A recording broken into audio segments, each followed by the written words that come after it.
Unang Domingo sa Adbiyento, Nobyembre 29, 2020. Kinutlo gikan sa Ebanghelyo sumala ni San Marcos.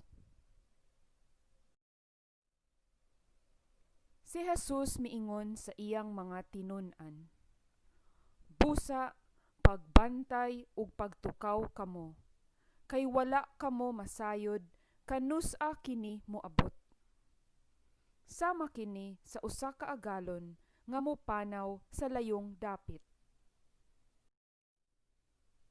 Sa dili pa siya mugikan, hatagan niyag buluhaton ang tagsa-tagsa ka mga sulugoon, ug pahimangnuan ang gwardya sa pultahan nga magbantay kanunay.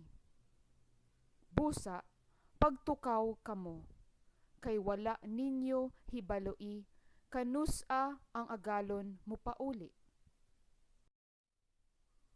Sa hapon ba? Sa tungang gabii ba? O sa dili pa ang kaadlawon? Kun sa buntag ba?